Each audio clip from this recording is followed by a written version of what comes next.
What's up guys, welcome to Vintage Genetics, where it is all about classic bodybuilding. And today is yet another training day, but this time it's the back and some biceps at the end. So we're starting out with a very nice classic exercise, the lat pull down for the back width. You have two variations on the lat pull down. You can pull the bar back your neck, like I'm doing right here, or you can pull down in front of your body to your chest. I noticed that when you put it to your chest, you lean back more and it starts to become a little different than this one. And with this one, I feel you can contract your traps a little more and you can stretch your lats out to the maximum, so that's why I like it. But the one in the front is very good as well for lat thickness development and width. And as you see right here, I'm doing some pause reps, squeezing at the bottom, and the moment that I feel that I cannot really hold on anymore, I start to do a lot of reps until pretty much failure, which I'm probably going to do right now. Yeah, these are some burning out reps to make sure that that exercise is brutally executed. And then a lat pull down on the front, but look at my body, it is turned around 180 degrees. The reason why I'm doing this is because now your body, at least my body, is under a different angle compared to the lat pull down turned around. And also you cannot cheat with your legs or your stomach or your abs, because there's nothing to hold on to. If you weigh heavy enough, you can do pretty heavy on this one. But normally you have these pads holding you down, but this time there's nothing. So the only power you can possibly exert is from your lats. If you cheat, you basically pull yourself up, so the momentum is gone as well. And the stretch and the angle is simply different because right now the lat pull down is right on top of me, and normally it will be a little bit to the front. So this is a very different exercise and a very nice one to combine both, because then you hit the muscles from different angles, which is what bodybuilding is all about. And then we move on to a nice classic unilateral exercise, the dumbbell row.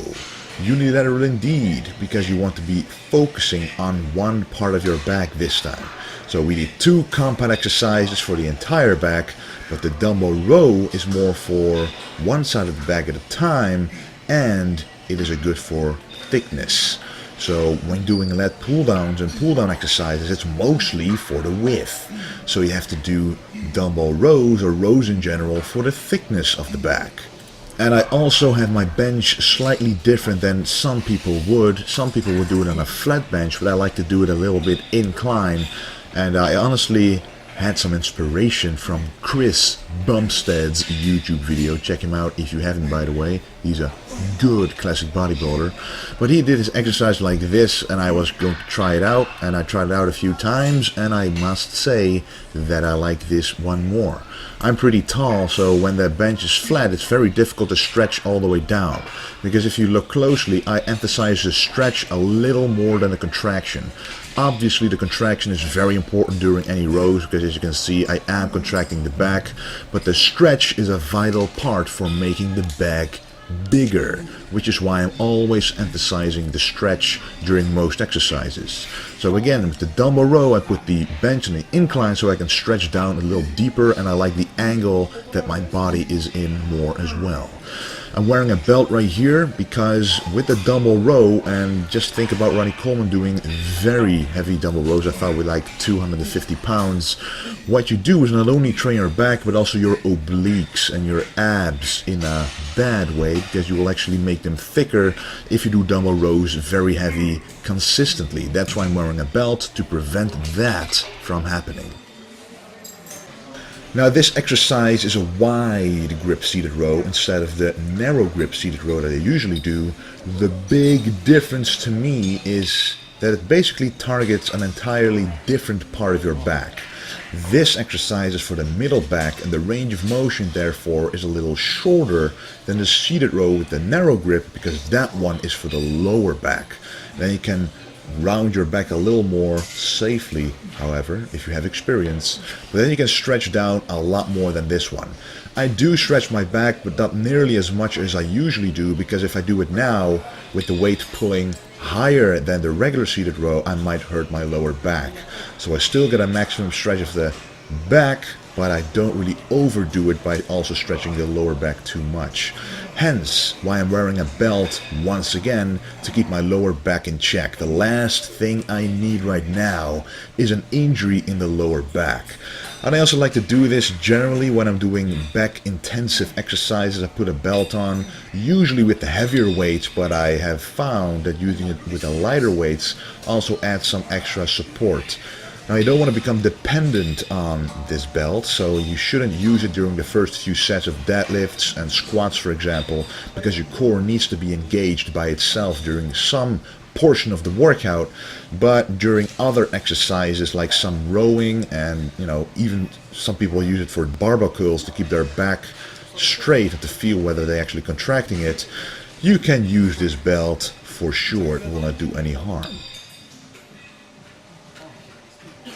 Again, this is an interesting exercise. I know you saw me doing cable pullovers before, but I always did them differently. I always did them with either a rope or I stood differently. So this time I'm going to explain exactly why I'm doing this right now.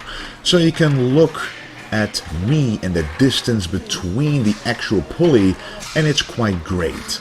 Why? Because the further away you stand, the more tension will be on your back. And in this case, it's true, because parallel to your back should be the cable that you're seeing right here, because when that happens, the tension and the stretch and the contraction, everything in the back is stronger because it feels like it's pulling a heavier weight. That's what happens when you work with pulleys, that you can work with different angles. For example, if you stand very close and you pull the weight down all the way, the tension is basically on your elbows because there's nothing pulling on your back, because the weight is pulling you upwards, but when your arms are down, it's very easy. The stress is on your straight arms. When you're standing further back, you'll actually feel the weight pulling on your back. So try it out if you haven't, and if you want to feel it better in your back, make sure to stand far enough away so that you can actually feel the big stretch. And this is a rear delt pull down. Quite a rare exercise because I don't really see anybody else doing it. There's of course a lot of variations on different machines, but I like this one quite a lot because it is on a good old lat pull down using the exact same equipment for a different muscle. Because right here we are trying to isolate the rear delts. Of course the back is helping a little bit, but if you look closely at my rear delts, they are being engaged by this exercise. So if you have been doing face pulls, for example, you're used to pulling the bar to your face. This is basically the same principle. You sit down, you lean back a little bit, and you make sure that you pull the bar to your face, keeping your elbows as high as possible, and this causes you to activate the rear delts. And I also do quite a lot of volume, the first two sets of 20 and the third set of about 15 reps, to make sure that even one exercise like this can fill up the rear delts entirely. You don't want to go too heavy because it will simply turn to a back exercise. Make sure to do lots of volume with a moderate weight to activate those small rear delts and grow them into oaks. And this is a close grip machine curl. The close grip ensures that I target the outer head just a little more of the biceps, and the preacher curl keeps the tension on my biceps at all times. When I'm going all the way up, the tension is right there, and even when going all the way down, it is still pulling on my biceps. But if you look closely, I'm not going down entirely. I'm trying to keep myself from overstretching the tendons right there, because some of you guys know I used to have an injury in my left bicep, and if you go too heavy too fast and you drop it and you overstretch the tendon, it could get injured, and that's not what you want to do. And this set, the last set, is basically reps until failure with two arms. Well, with failure I mean that you cannot do any clean reps anymore, that you kind of feel, okay, I'm not going to be able to do 100% of the range of motion without cheating, so now I should move on to the drop set. And in this case, the drop set is unilateral, so each arm gets a turn, and I do this because it makes it easier to focus on one contraction. If you do a curl with both arms, it is always more difficult to contract both biceps at the same time. But if you do it with one arm, you can finish each arm off completely until the very last rep. Now remember, you ought to start out with your weaker arm, your weaker muscle group. A lot of people come to me and ask me, how do I fix one arm that's smaller than the other? What you have to do is make the weaker arm work harder without actually making a disbalance between the work effort between two arms. So every single set that is not to failure, you keep the same for both arms. But the last set where it is to failure, make sure to go to failure first with your weak arm, and then match the reps with your stronger arm. This way, your stronger arm doesn't overpower your weaker arm and doesn't create a disbalance between both arms, because they're both still doing almost the same amount of reps, but the weaker arm would be doing more effort to achieve those reps compared to the strong arm. And this exercise is for the brachialis of the biceps, and if you look very closely, in between the triceps and the biceps there's a little bump that's contracting every time you do the rep, and that is the brachialis, because that's what makes your bicep up here a lot wider if you wish to have it so. And I do wish to have it so, which is why I'm pretty much always including some form of rope hammer curls or regular hammer curls. But I have to say that when I compare the dumbbell version to this, it is a lot easier to contract that part of the bicep here compared to dumbbell curls. Usually when I do dumbbell curls, the hammer style, I do feel something happen. I get a good pump in the biceps, but on this exercise I really specifically feel the brachialis muscle, which is really the point of mind-muscle connection and actually getting that muscle bigger.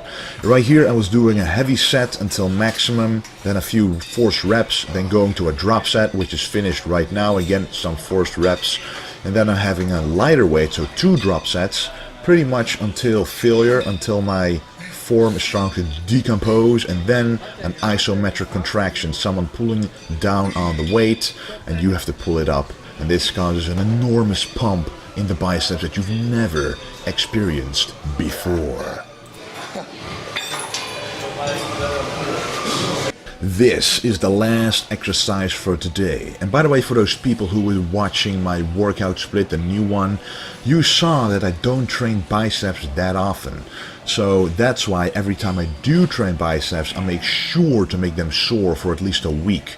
Honestly, I never get muscle ache in my biceps at all, but I really want to destroy them during a bicep workout. So this is the last exercise after doing 2 exercises which both had drop sets in it.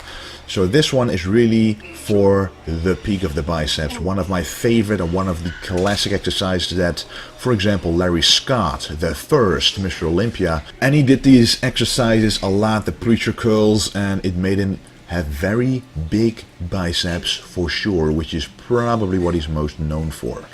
And this is set number 3, the last set, again a drop set. So we did 2 exercises that already had a drop set, and we want to finish off the biceps completely with a drop set and some forced reps, of course. And with this exercise I really try to go all out, because it both has an equal stretch and a contraction phase, because the stretch here is amazing, deeper than any other bicep exercise in my opinion, but the contraction is special as well, because you can contract your biceps as I would naturally without thinking, or you can infuse it with mind-muscle connection and actually contract the biceps so hard that you feel the split forming in between those bicep heads and make that long head of the bicep, the outside head, grow like a volcano. That is what you should imagine. Anyway guys, that was the workout. I want to thank you for watching, and don't forget to stay golden.